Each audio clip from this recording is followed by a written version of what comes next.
Hi meine Lieben! Heute drehe ich ein etwas anderes Video und zwar zeige ich euch heute, wie man eine Babypumphose näht. Diese hier wird's. Ihr könnt natürlich anderen Stoff verwenden, gar kein Problem. Ich habe diesen gewählt. Es ist ein Video für Anfänger. Alles, was ihr benötigt, werde ich euch jetzt im Video sagen. Viel Spaß! So ihr Lieben, als erstes müsst ihr euch eure Nähmaschine schnappen. Ich nähe mit der AEG Nähmaschine. Und dann schnappt ihr euch euren Jersey-Stoff und natürlich Bündchenstoff. Ich verwende hier Schlauchware. Und als erstes legt ihr euch den Stoff zurecht mit der Vorderseite nach oben. Und dann messt ihr euch die Länge aus, die ihr braucht. In meinem Fall ist der Stoff schon relativ vorgeschnitten, also ich habe schon die Länge, die ich brauche. Als nächstes faltet ihr den Stoff und dies ergibt quasi ein Hosenbein. Das Ganze macht ihr dann dreimal und die Breite ist davon abhängig, wie weit ihr die Hose haben wollt. Ich nehme ca. 18 cm bei einer Größe von 68,74 cm. Den überschüssigen Stoff schneidet ihr einfach ab. Als nächstes schneidet ihr den Po-Bereich. Dies habe ich euch einmal markiert und ist ca. 2 cm von außen entfernt. Und dasselbe noch einmal mit der Innenbeinlänge. Auch da könnt ihr je nach Wunsch Breite variieren. Umso weniger ihr wegschneidet, umso pumpiger wird die Hose.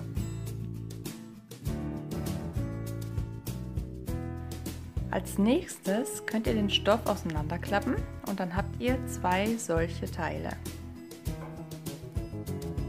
Diese beiden Teile legt ihr dann mit den Vorderseiten übereinander. Und an folgende Stellen, diese und diese, setzt ihr nun die Naht. Dazu verwendet ihr einen einfachen Stich. Dies ist bei mir die Nummer 5. Eine einfache gerade Naht. Und dann kann es auch schon losgehen.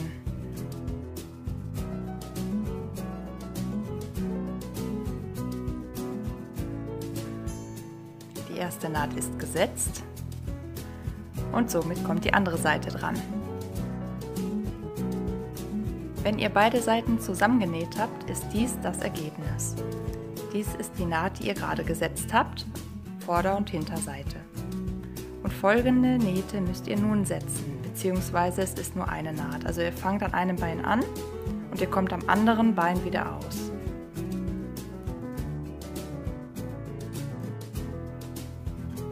Wichtig ist, dass ihr am Anfang einer Naht und am Ende einer Naht immer einmal vor und zurück oder sogar zweimal vor und zurück setzt, damit die Naht nicht aufgeht.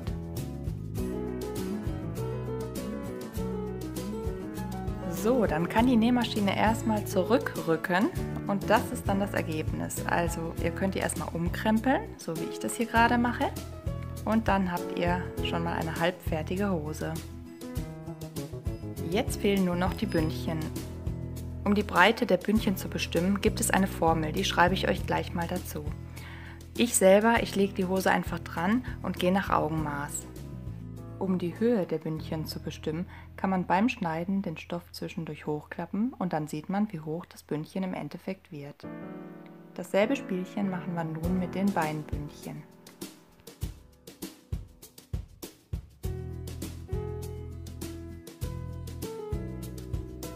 Wenn ihr das erste Bündchen für das Bein abgeschnitten habt, legt ihr das daneben, damit ihr das gleich lang habt. Natürlich könnt ihr das alles auch nachmessen. Ich selbst mache nach jahrelangem Nähen vieles nach Augenmaß für meine Kinder, weil ich einfach weiß, wie breit die Bündchen bei denen sein müssen. So, dann könnt ihr die Hose erstmal beiseite packen und wir nähen die Bündchen zusammen an folgenden Stellen, die ich nun zeige. Die gegenüberliegenden Seiten sind ja sowieso schon geschlossen.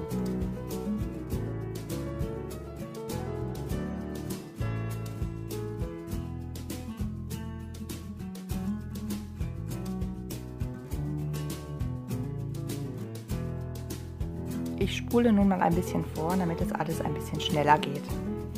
Und nicht vergessen, auch hier am Anfang und am Ende der Naht vor und zurück, damit die Naht nicht aufgeht. Als nächstes schlagt ihr alle Bündchen um. Schaut mal her, sodass die doppelt sind und die Naht innen sitzt.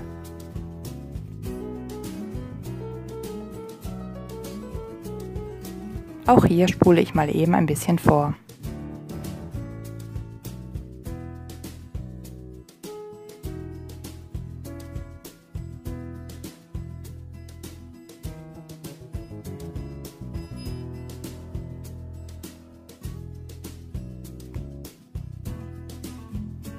Als nächstes stecke ich den oberen Bereich der Hose durch das Bündchen und schaue, dass die Nähte übereinander liegen, also die Rückennähte.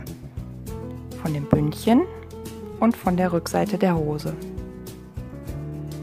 Dann nehme ich das größere Teil der Nähmaschine ab, somit kann ich besser Bündchen annähen.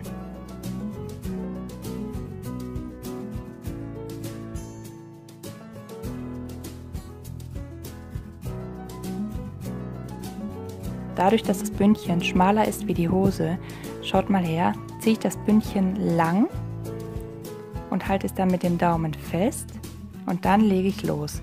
Somit kommt am Ende diese Raffung. Wichtig ist halt nur, dass ihr den Jersey-Stoff nicht mitzieht. Wenn ihr das ein paar Mal gemacht habt, kriegt ihr ein gutes Gefühl dafür. So, dann könnt ihr die Hose von der Nähmaschine befreien. Und dann habt ihr schon mal das obere Bündchen an der Hose befestigt. Schaut mal, sieht doch schon mal ganz gut aus. Als nächstes sind die Hosenbündchen dran und da ist dasselbe Verfahren. Naht über Naht.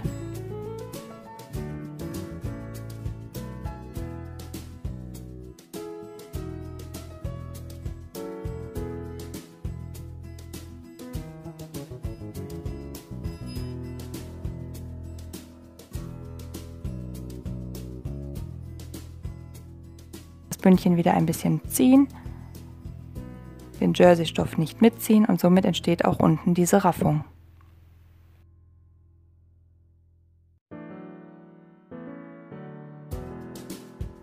Auch hier spule ich wieder ein bisschen vor.